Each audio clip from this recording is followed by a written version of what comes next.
Fans, we are back live with another edition of the Cheap Heat Productions Wrestling Podcast. My name is Jack Kilby, Executive Vice President of Great North Wrestling. Really pleased tonight to welcome a man who is an Eastern Championship Wrestling ECW original, a very well-known competitor in the Philly area, and he was actually the first ever ECW TV champion, along with holding the Eastern Championship Wrestling title. I'm, of course, talking about the one and only Johnny Hotbody. Before we get into our discussion with Johnny tonight, I, as per custom here, must throw to Mr. Cheap Heat himself, all the way over in Ireland. That would be Morris Shorthall. Morris, how are you? Very good, Jack, and thank you, and very special thanks to Johnny for coming on today. And we had a little brief discussion there when I came in, right on cue, and I can see there's comments there already for you, Johnny. Wow. Well, thank you. Thank everyone for giving their time to watch this, and I'm ready to talk wrestling, and that's real wrestling as far as I'm concerned, not the product we have today. Oh, we know. Amen to that. Johnny, I think the fans, when we do in-depth career interviews, like a good starting point is to ask you a 2-point question, or a part A and a part B question. One being, were you a fan of the business growing up? And if so, what territories / companies did you follow? Yes, I was a fan, and I went to shows when I was younger, as young as 8, 9 years old in Atlantic City, New Jersey, at the convention center with my grandfather. Lo and behold, I'm 61 years old. I'm living in Atlantic City, down the street from the convention center.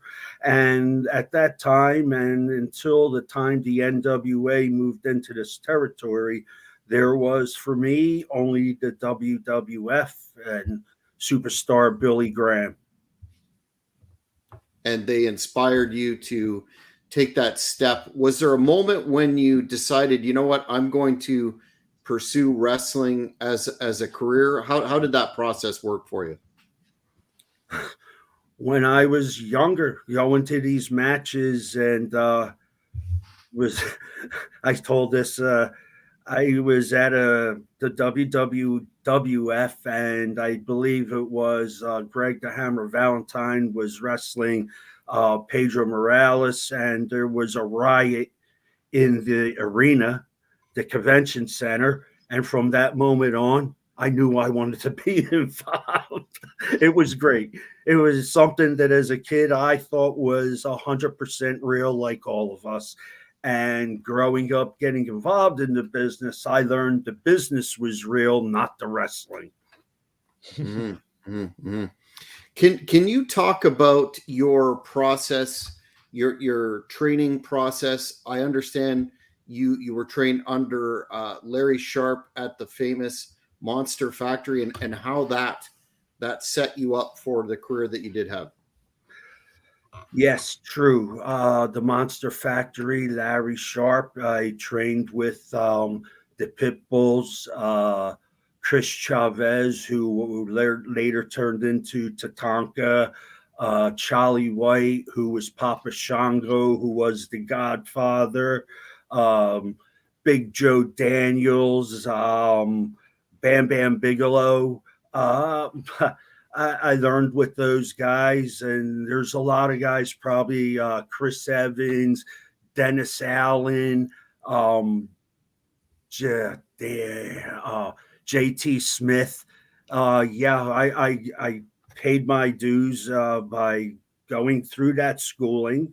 Larry would run shows to guarantee you that you would get your money's worth. He would guarantee you were going to work in the business.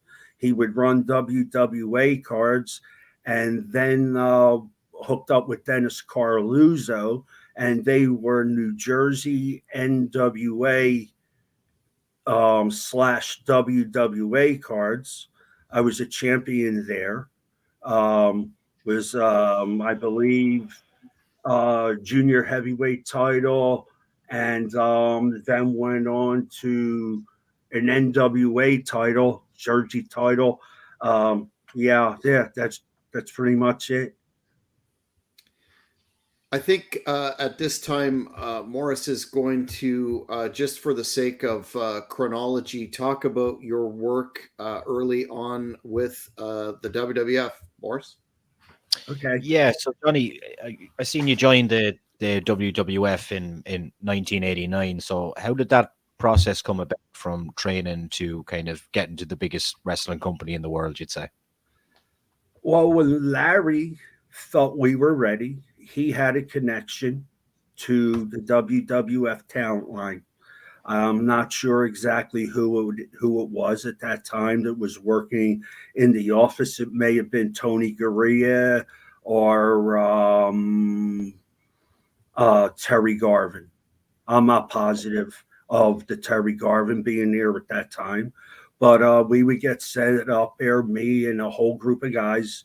We get set up there to do jobs for various, top talent.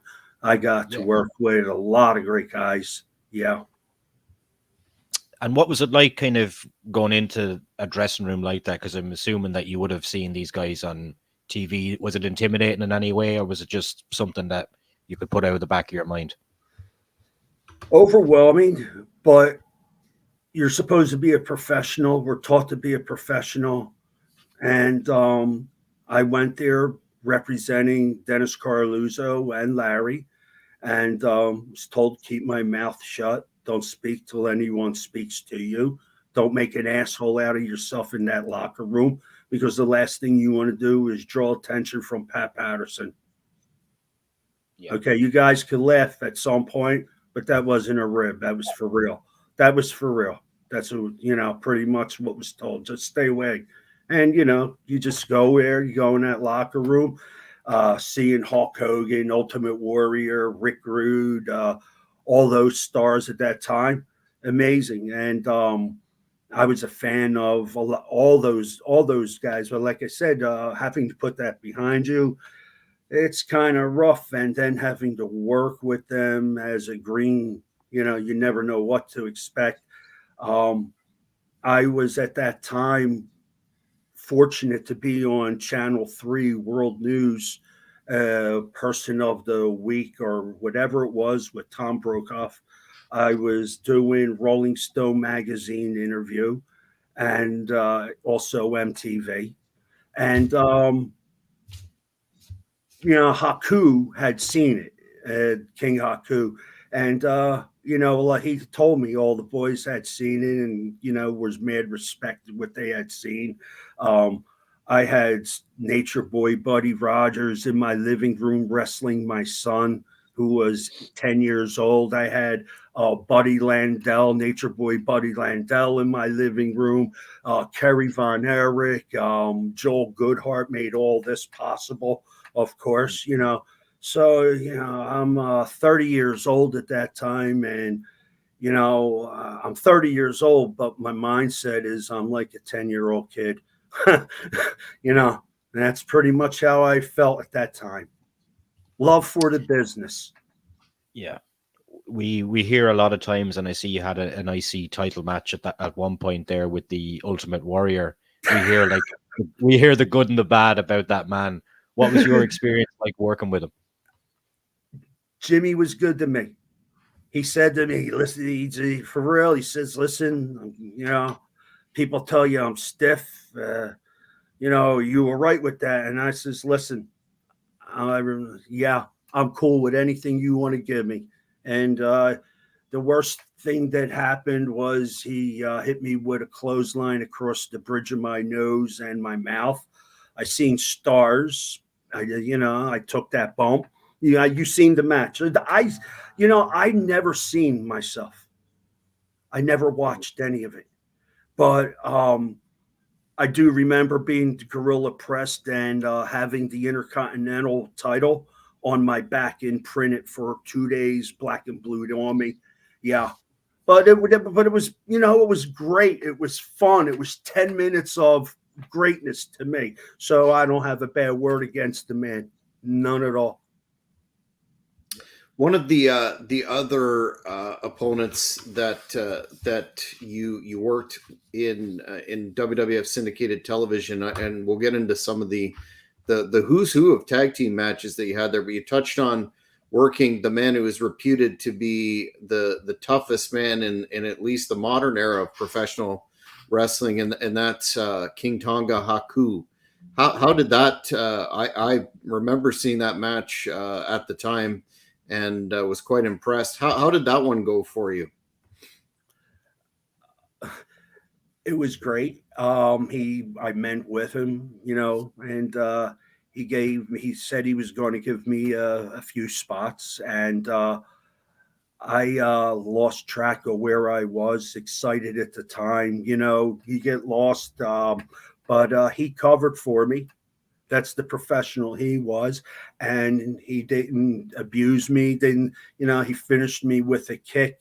I ran into, I believe it was his side kick, and it stopped right in front of me. I felt the wind, and I just took the bump. He was a gentleman. I love him. I think he's great. A lot of these guys I worked with, I don't want to mark out, but they were great. Even if you're going to bring up the Powers of Pain, the Barbarian and Warlord. Warlord, as big as he is, he's one of the nicest men I ever had the pleasure to have any discussion with, as far as being in a position that he was. He treated me equally, Same with all of them, though, but with Warlord, it was just, laughing and eating chicken, and, he could eat 32 chicken breasts to what? Was sitting. Crazy. That's required for that muscle mass, that high protein diet. Well, again, we'll circle back to some more of your WWF opponents, but I wanted to get into the meat of your career, starting with a man that you just touched on, that I recently interviewed for a long discussion, and that was Joel Goodhart behind the Tri-State Wrestling Alliance. You were a staple of that company, and we'll get into some of those details too. But can you tell us how you first started to work for Joel? Wrestling radio, call in, started a feud between Tony Stetson and I, build up to being on his card with a bunch of all the names on one of his super cards, and got to work with Tony Stetson, and that was an experience in its own. But Joe, the mind on that man for the wrestling business, incredible. It's just a shame that he got taken for a lot of money to pay guys that I believe would have worked for pennies on the dollar. They were all starving, had no jobs, had nowhere to go. I mean, you fly a guy in, you put him up, and you pay him. Man, they are I guess they are my brethren in the business at one point, but I believe they all took advantage of Joel. I know that he was a fan more than anything, and I just wish that Larry or someone could have stopped him from spending the money and blowing it the way he did. It's just a shame that it happened the way it did. I'm sorry I got lost on the question, because Joel's such an important part of my life, and I got so much love for that man. And I, as one of the guys in the locker room, I just couldn't believe that it was happening like that. Money.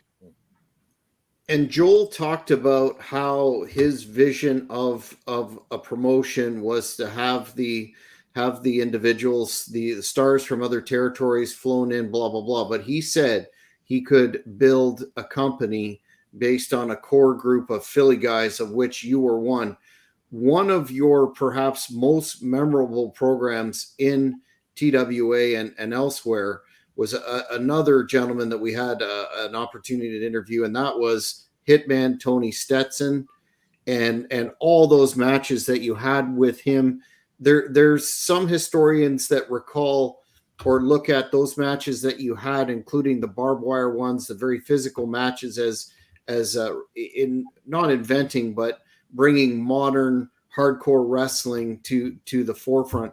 Can you talk about your program, at least for this moment in TWA, with Tony, be it that barbed wire match or that hair versus hair deal?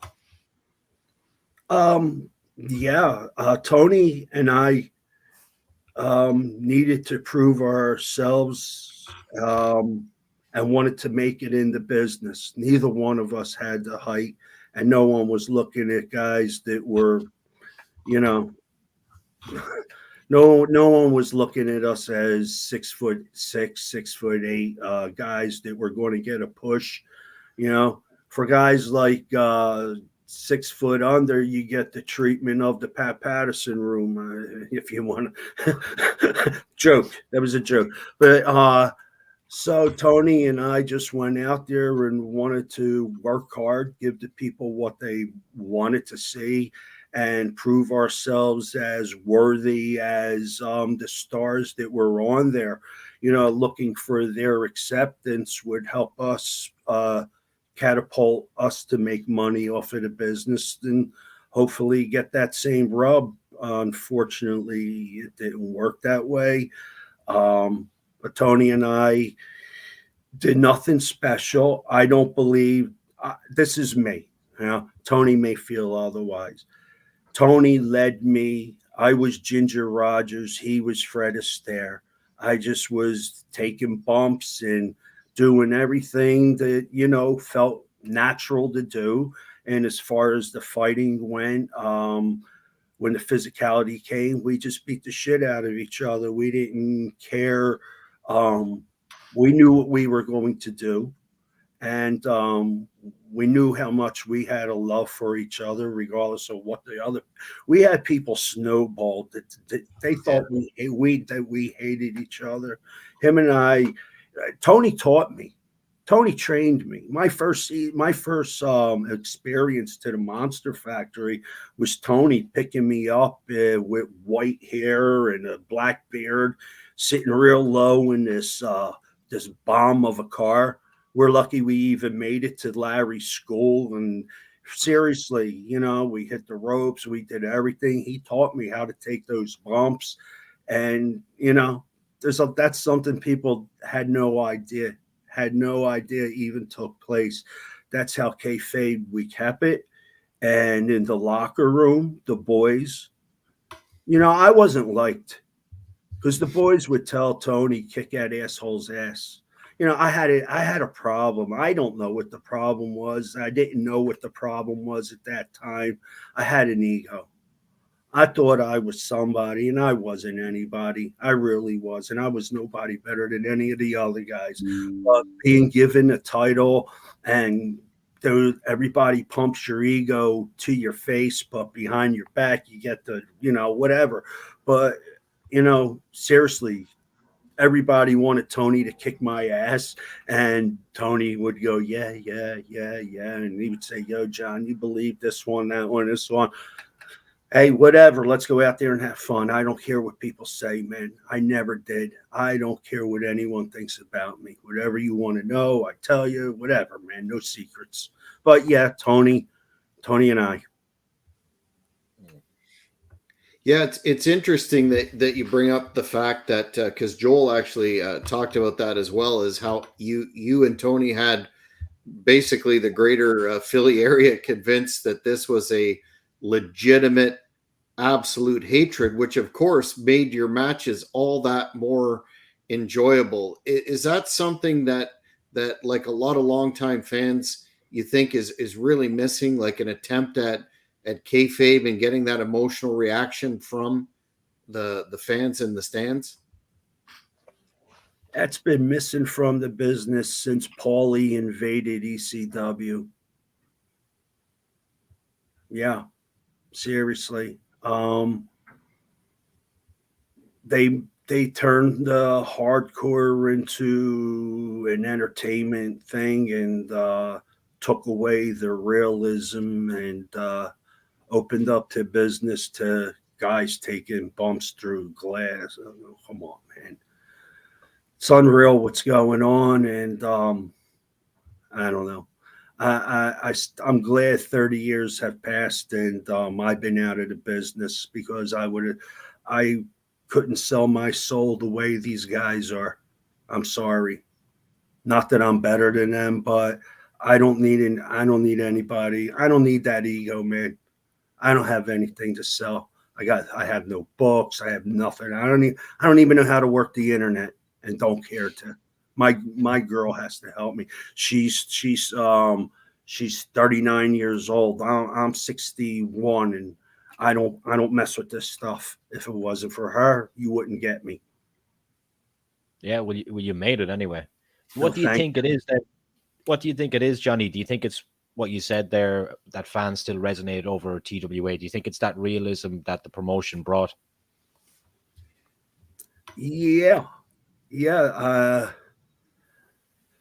You seen TWA deteriorate to Extreme Championship Wrestling. I was the transition heavyweight champion, or whatever you want to call that, from Tri State Wrestling to Jimmy Snuka had it the day before. It was Tri State. I took the title. It was Tri State. The next night, it was turned into ECW. I had said something like I was too extreme for regular wrestling. I cut some promo. I had Woman behind me, Bulldog Brower, DC Drake. I used to go on like now. I just whatever, man. But I was the one that said I was too extreme, and then it went from Eastern Championship Wrestling to Extreme Championship Wrestling. And that's the real history of it. Although they erased me from it, 3 times I'm a Triple Crown champion, but ECW won't tell you that. You know, they'll tell you either Shane Douglas or Hack is the first champion and tag team champions, and my name don't come up. Yeah, now you know, 30. It doesn't matter anymore. But it's funny how the business is able to erase someone that quick. Well, there are still a lot of fans that do care about the historical record, and that's part of our mission here on Cheap Heat is to preserve that historical record and talk to figures such as yourself that are significant in terms of territories and the business as a whole. You mentioned TWA folded, transition to Eastern Championship Wrestling. Can you talk about your relationship with Todd Gordon and working under the auspices, at least initially, of the booker Hot Stuff Eddie Gilbert? All right. Well, when I had met Todd, Todd was a silent money for Joel as far as advertisement. None of the boys were supposed to know that. But I became friends with Todd, and I knew a lot more than anyone else. I used to spend time with Todd. Todd used to talk to me like I was, you know, the best thing in his life. We were friends, man. We were seriously what I thought were friends. Um, the business that he's running is failing because he doesn't want the hardcore no more. He wants to bring in Chief J Strongbow and whatever names it were, the old guys, and his product sucked. He didn't want me and Tony doing anything that was significant at that time. You see, there was a lull when me and Tony were building a territory, helping build a territory. I didn't build. I was helping. Okay, had nothing to do with me personally. 100% me. But anyway, So we're all working our asses off. Todd comes in. He doesn't want that. He's got the Variety Club telethon.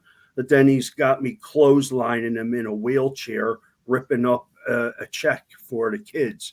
This is the mentality. And he's loving it, and he's popping because we're getting written up by Bob Smith and all the Bill Apner, and all the pictures are being taken, and Todd's slowly morphing into the ring announcer to trying to be one of the boys. And now here's the chance. Here's the chance.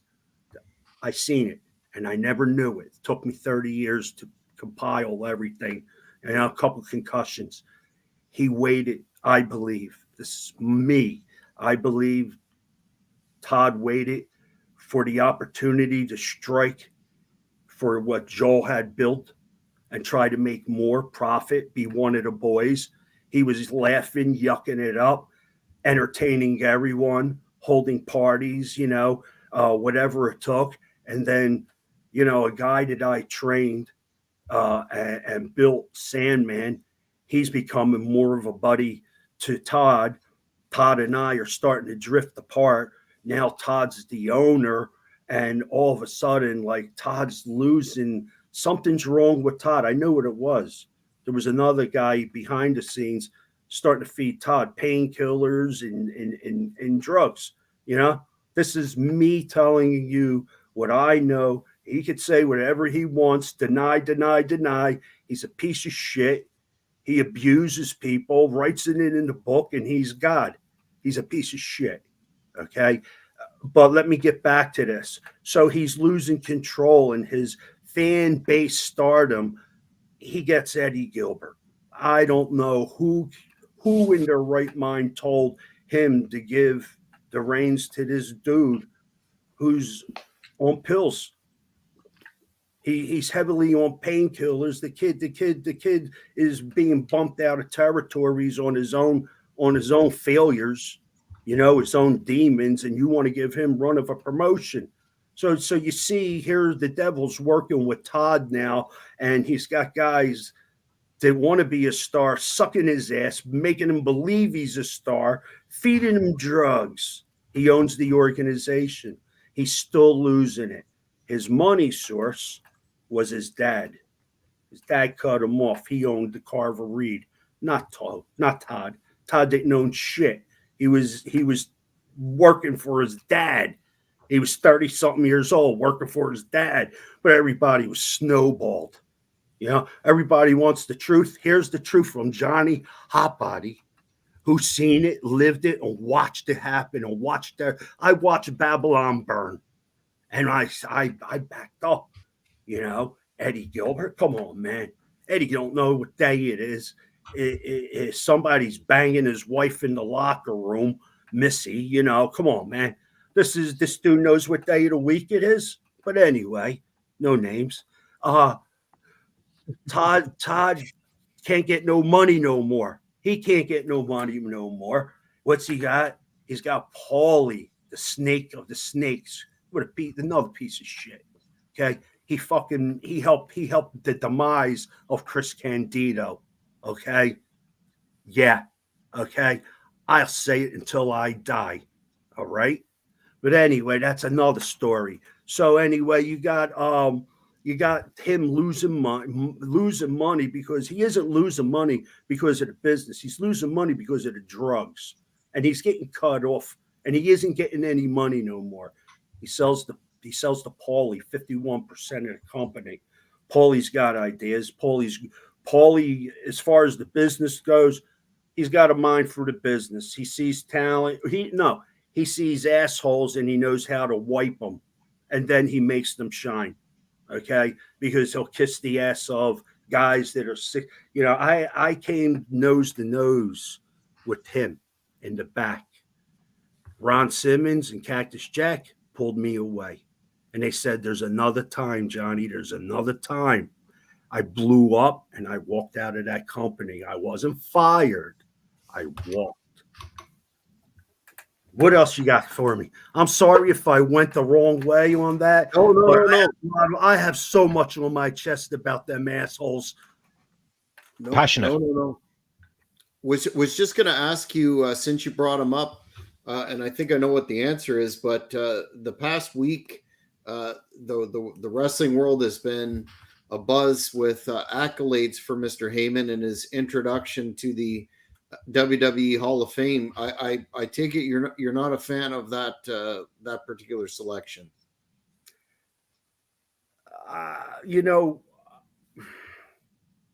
Tony and I built that area. That was my arena.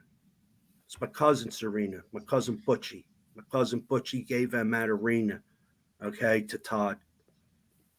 They had nowhere to wrestle. Cabrini College was their last and only place. They weren't going to be afforded to wrestle at McGonigal Hall, whatever the reasons were. I guess Bob Ortiz and Lex wouldn't give up any more money because they were tired of losing money and being investors, seeing a bunch of cokeheads and pill poppers be superstars, and you're invested in this. I could see why. Like people like that, but then again, I hear, and I don't know this, but supposedly Bob is still friends with that piece of shit, Todd. But your question about Paulie, as far as the business goes, he knows who to give the reach around to.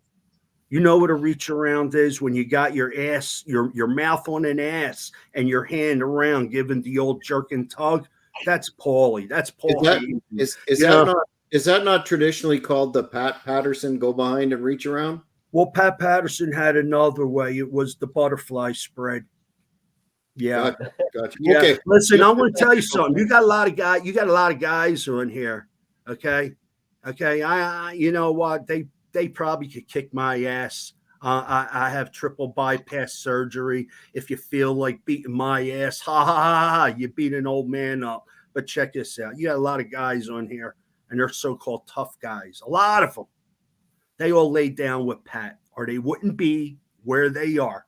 Deny. You could deny. But listen, it's there. It's just there, man. A lot of them guys aren't telling the truth, man. And a lot of them knew what was going on. They didn't care. They were as guilty as whoever was doing it. Seriously, they all were. You speak out, you don't work. Guess who never worked in 30 years? Could you guess? Yes, You're in sir. Ireland. Could you guess? Yep. You know who never worked another day in his life for speaking out to Paulie? Do you know, Jack? You're looking at him. Yes, sir. That's right. I'm the only one that I know of that told him to go fuck himself. I don't need this. I don't lay down for no one. Listen, man. I ain't doing jobs for Taz, that fucking idiot, is self-made tough guy. I'm not doing jobs for fucking none of them bozos that he brought in. Okay. There's a lot of guys I like in the ECW. There's a lot of guys that are respecting ECW, but there's a lot of guys that were office before there was an office. Yeah. When I went when I went to Paulie, you know who stood on his side? Tommy was hiding. Tommy's a dreamer. Sam, man. He's standing there with his fucking kendo stick. Yeah. You know who gave that man his start? To me, been Joel, but I'm the one that tagged with him and his wife Peaches. I'm the one that hung out with him. I'm the one that, became friends with Jimmy. I don't know what happened to him. I don't know what happened to him. Listen, I love Jimmy. I don't know who Sandman is. Just Johnny, you mentioned obviously Pat Patterson there, and like everybody knows kind of what was going on in the Fed at that time. Do you reckon, in light of all these WWF scandals that are coming out these days, mostly resolving around Vince McMahon, do you think that there's plenty more to come from that era of guys maybe trying to tell their story of what happened. Yeah, but too bad a lot of the guys that were doing it are dead and can't be held accountable. What good is it to with Tommy Cole, Lee Cole, the ring boy. Tom Cole, yes. Yeah. What good does it do him? What good does it do him that everyone knows now? Everybody knew then. And now you want to glorify that man. Let the man rest in peace, man. Why do you need to do this to him, you guys? Not you individuals, but the ones that are, oh well, come on, man, let it go. Let that, leave that kid alone. Take down the awards for the guys that did what they did. Call them out for doing what they're doing. That's what needs to be done, seriously. And if Vince McMahon has to go down, Stephanie has to go down, Triple H has to go down, if the WWE has to go down, and people would just listen, everybody needs to, I think, support the people that were victimized, not the stars that are still working in the company. I think all those people in the company need to walk out, and they should be ashamed that they're there. That's my personal belief. They may say, who the hell's this asshole? I don't care, man. But I mean, seriously, like someone said, would you work in the WWE? If I didn't know what was going on, I worked there and I seen what was going on. I think I do with a lot of guys that did leave, did do leave, but I wouldn't have left with my mouth closed. No signing, I wouldn't have signed anything. You'd have to kill me. Wanted to ask you, Johnny, about and another name you mentioned, one of the true standout performers who also probably doesn't get the recognition that he deserves based on the run he had in WWF, and that's your team with no gimmicks needed, Chris Candido as the Suicide Blondes. Man, you had some really good matches against the Bad Breed, Bad Company, Dreamer and Gunn, et cetera, et cetera. What do you recall about that team and working with Chris professionally and personally? Well, I was a singles wrestler and being thrown with Chris out of nowhere. I didn't see where it was going at first, but getting to know Chris, work with Chris, and becoming a good friend with Chris, we had great times. He was like a brother at times. He was a lot younger than me. I had no idea he was even going to leave the Suicide Blondes. That happened without me being told, because Paulie, I believe, was in charge at that time. And I don't even know who the third Suicide Blonde dude was. No offense to him, but I don't know where he came from, how they threw that together. I wasn't in on any of that. I had no say on it. Yeah, I just wish was it Chris Michaels done it for a while? Was that who was in? Chris Michaels. If that's his name, I see. Listen, I think it was maybe 2 matches. Well, it's hard. 2-3 matches I had with. I don't know. But I don't remember ever even knowing him. Listen, when these guys decide they're going to do something, you just listen to what they're doing. Go with it, whatever. I was disappointed with the Suicide Blondes, the way it ended. I wish that Chris and I could have worked a lot longer together. They were taking titles off of me, giving me different titles, this, that. Todd came to me and he started calling me Sir Johnny Hotbody, and I don't know where all this is going. I see no benefit from who's ever booking this bullshit. I believe, yeah, Eddie. You asked me about Eddie. My incidents with Eddie, when I met Eddie told me there wasn't room in the locker room for two guys with the name of Hot, and I had to change my name. And I was like, this dude's ribbing me, right? Yeah, I didn't know where that was from or where it was going, but I didn't like the way Eddie was using me. He never ever gave me any direction where he was going with it, except that one incident that there was only room for one guy in the locker room with the name of Hot. Whatever, So they give me the Sir Jonathan Hotbody, and I believe they wanted to give me the crown of King of Philadelphia, and I wasn't having it. Todd's like, come on, man, the crown, you wear the crown. What am I, the parquet? That dude from the commercials, the parquet guy, is a parquet? I'm not putting that bozo hat on. I don't like what you guys are trying to do with me, and it was a lot. I walked from ECW when Eddie was there because there was no direction for where I was going.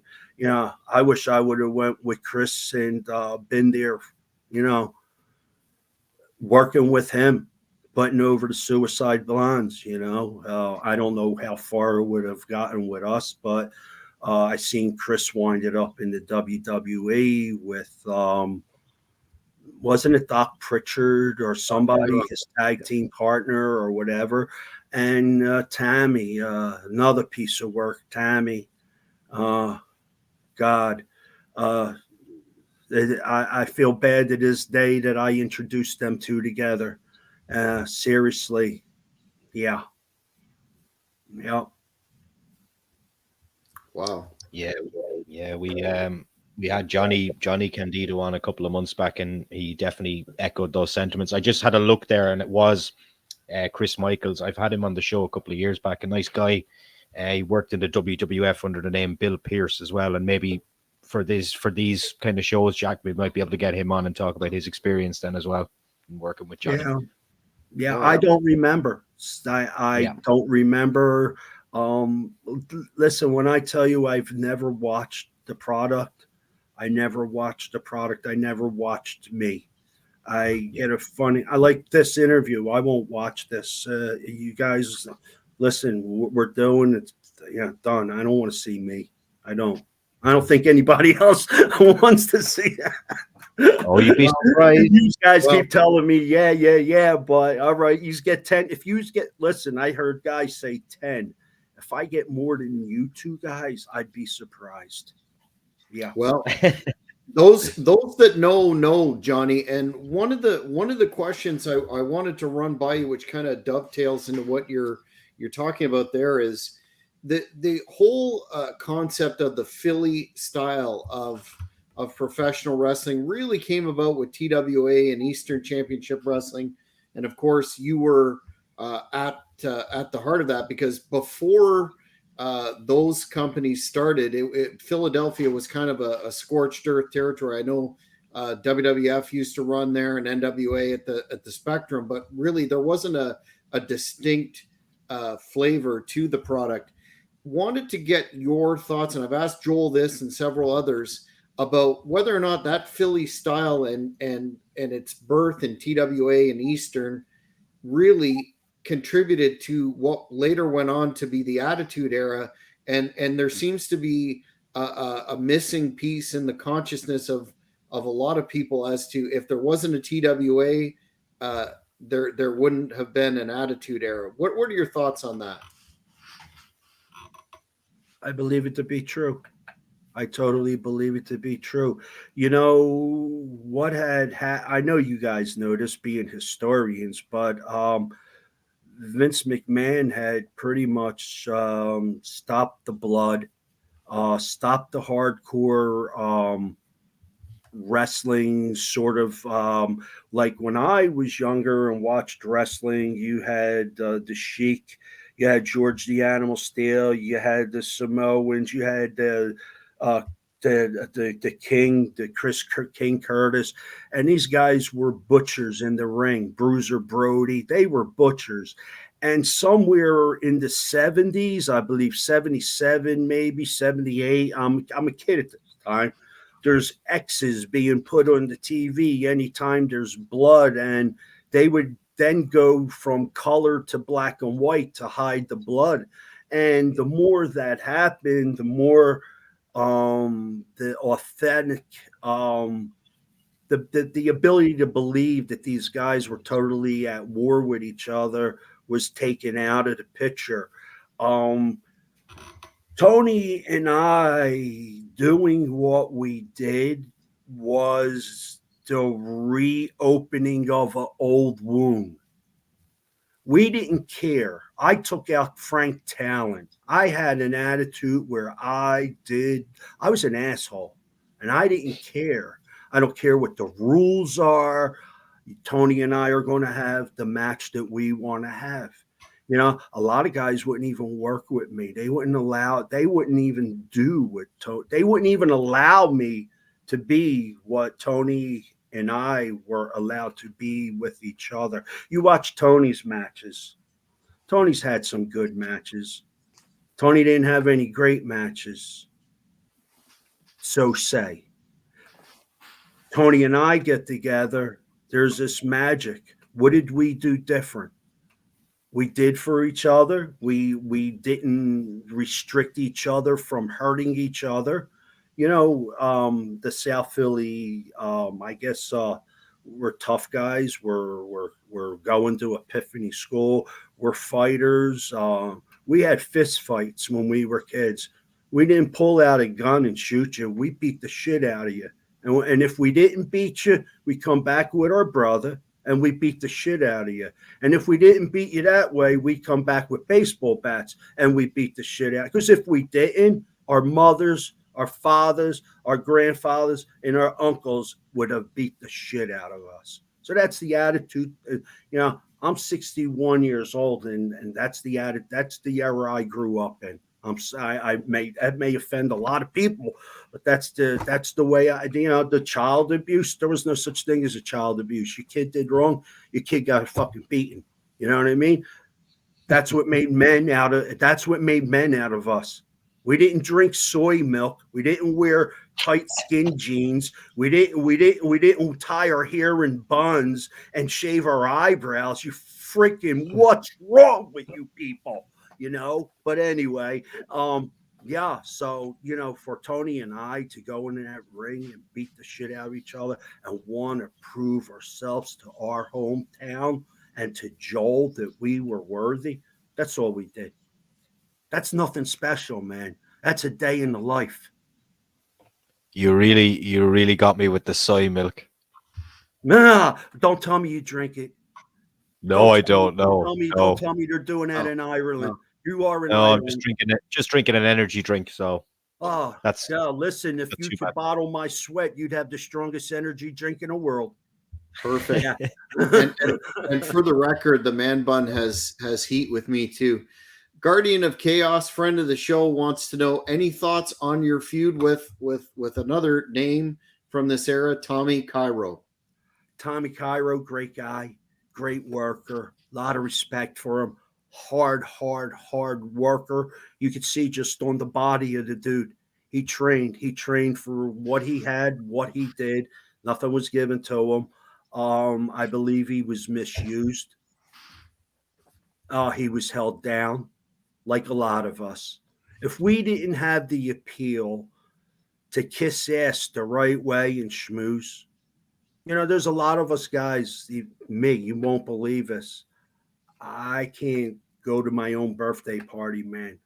I don't like crowds. I don't like people. I'd rather stay at home. You know what I mean? And I can't socialize. No, I don't want to screw your wife.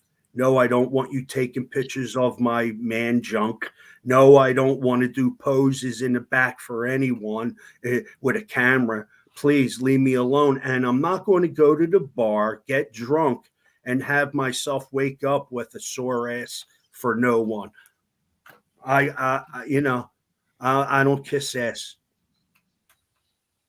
Well, and that's what translated that. I think when you're talking about the names of which you're prominent from that era, what jumps out and what makes it appealing and why I was a fan back in the day was the realism.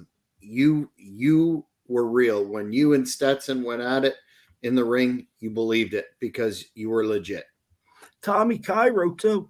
Tommy Cairo and I've received a few potatoes, and I'm sure I gave him a few potatoes. Listen, I was one of the stiffest guys out there. I really was. When it came down to it, my clotheslines were real.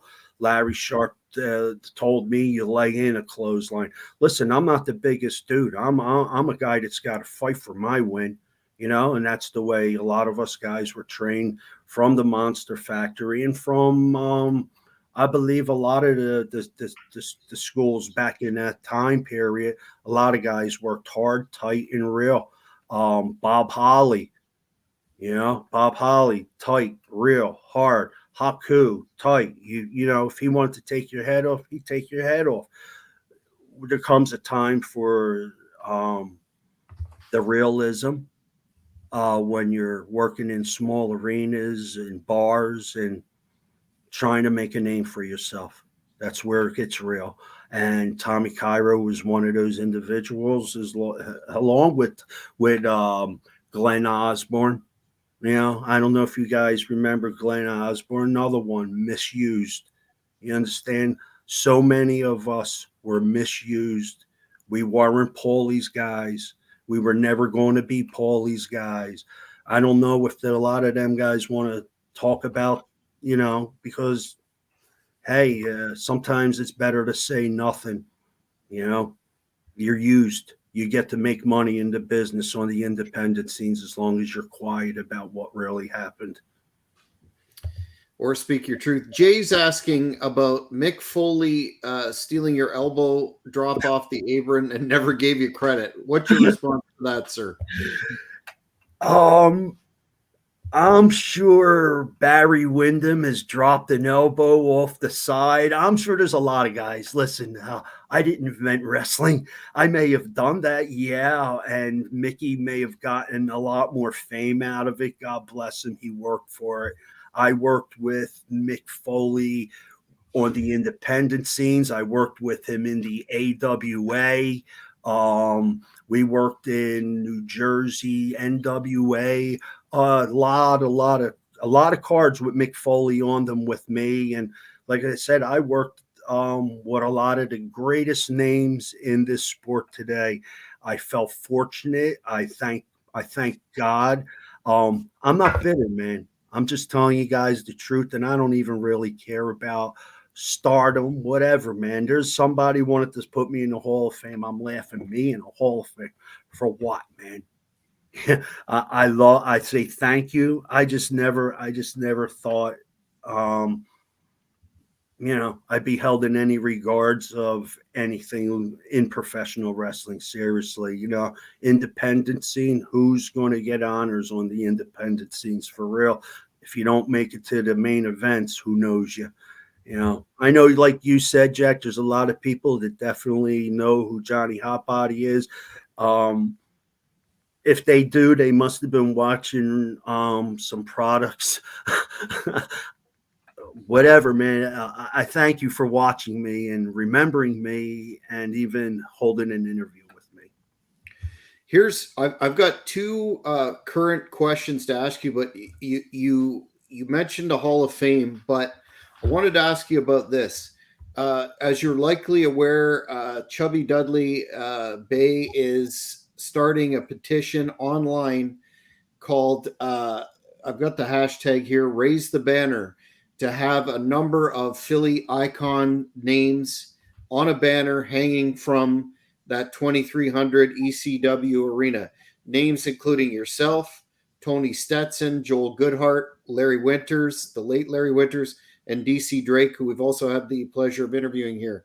Fans that are interested can go to, and we'll put this in the description, can go to change.org to sign that petition. I certainly have. What would this, I know it's not a Hall of Fame, but what would that mean to you to be up there with those luminaries? Well, in some strange way, as little as it may, listen, it's not the WWF's thing or whatever, but guess what? It means that much to me. I'm the one that found that arena. Pow. Blood, Sweat, and Tears organization built off of what Joel Goodhart wanted.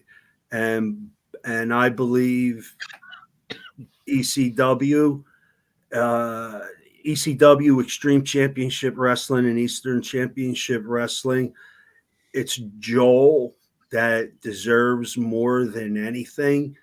It was his dream, his concept. It's what he wanted. I believe he should.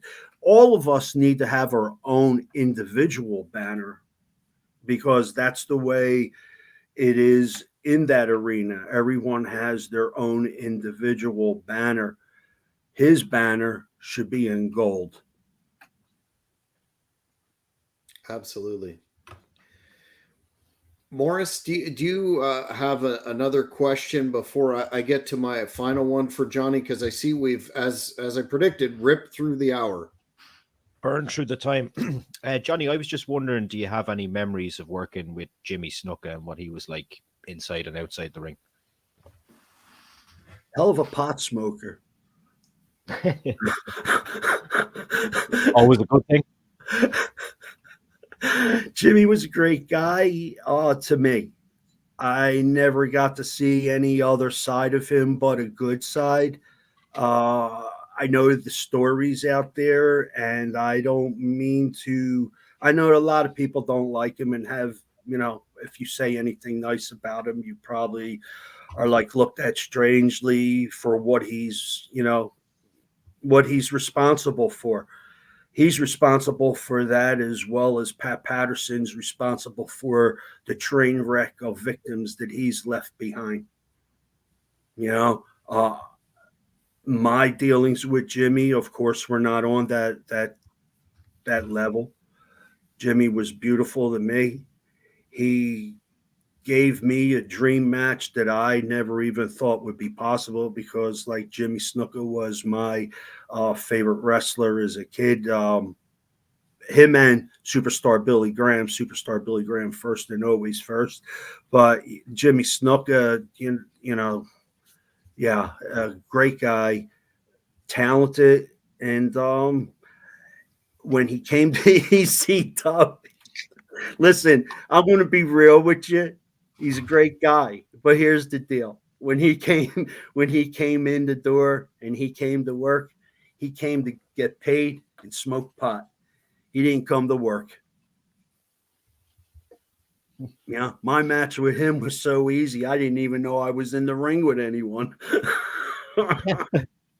Not a bad deal if you can get it. Come into work and get paid pot, right? Yes, absolutely. Well, Johnny, again, we're almost out of time, but I have two more questions for you. I'll hit you with the first one being, out of all the accomplishments in your career or aspects of your career that you would be most proud of on a personal level. I know that's a difficult thing to delineate down, but what would you say that would be for your most proud accomplishment?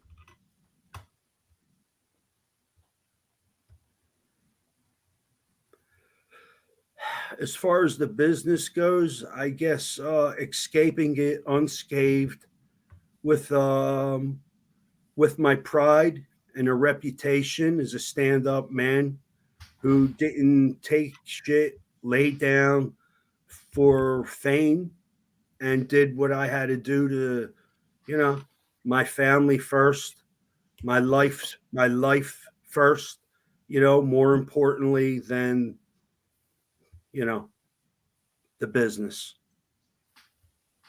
Excellent. Now, my final question is, one surrounding TWA. As I keep mentioning, I recently interviewed Joel Goodhart, and he hinted at the fact that there may very well be in the offing a TWA reunion show, of which Great North Wrestling would be very pleased to be a part of. But the question is, would you be interested in participating in that in some way, shape, or form? I would love to. Here's the truth of the matter. I would love to do it. I would be there, and I will be there if that's what it is.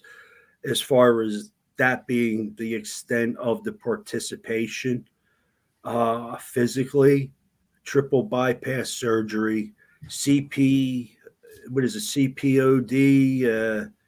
I have an oxygen machine. My heart's regulated at below. It's like 50 to 45 beats. I'm allowed anything more than that. Like yeah, I'm in bad shape, guys. You know, steroids and abuse on my body. Yeah, my heart's just not able to hit the ring. And not unless it was going to be something like what Mickey Rourke did. I'd climb to the top rope, come off, and it'd be the end of the movie. I'm not looking for that. I got granddaughters, and I would be there. I would love to see the people if they'd even want to see me. It'd be great as far as that end of the participation, signing autographs, reliving stories, hugging guys like Tommy Dreamer, hugging Joel Goodhart, spending time with him, spending times with guys like Stevie Wonderful, Jay Sully, Bob Ortiz, Lex Ortiz, the behind the scene people. Tony Stetson, I miss him so much. The last time I seen him, he was at the hospital when I was getting cracked open for my triple bypass. See, that's how much love Tony and I have. He's the only professional wrestler that showed up for my surgery. I was dead for 3 days. Was dead out for 2 weeks. The recovery was bad with the anesthesia. Oh man, yeah, I can't get excited. I can't hit the ropes, man.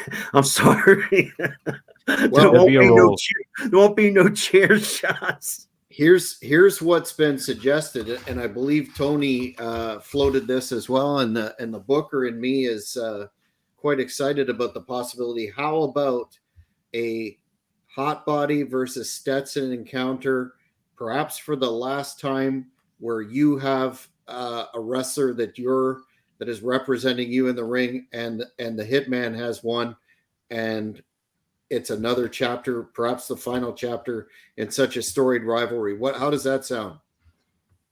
That sounds awesome. That sounds like something I'd be definitely down with. I don't know who's wrestling nowadays, seriously, other than what I see on the whatever the letter is today. Yeah. I'm sure there'd be plenty of people that would line up to wrestle for you. Oh, well, I would love to live to see the day of that. It would definitely. I'd break down in tears, fellas. You could get a picture of that. Well, Johnny, we will definitely stay in touch. I'm in touch with Joel, and we'll keep you in the loop on that. But I want to really thank you for your time tonight, your sincerity, and what you contributed to the business that a lot of fans, old school fans such as myself, still remember and appreciate. I appreciate that, hearing that, and thank you so much. Seriously, thank you for even doing this interview and giving me the time. I really enjoyed the passion. I really there was a few times you got me and I was just laughing with the stuff you said. Hey, and I know it was serious stuff, but the one-liners that were in there, I just couldn't hold it in. Listen, there's a lot still left in Johnny, and I don't know how many people really want to meet Johnny Hotbody. I don't want to meet him. I didn't like him, and I'm glad that I separated myself from that. Definitely. I see a potential pro wrestling tees store with your name on it, and the first shirt would be Man Bun Heat. I like it. That's the creative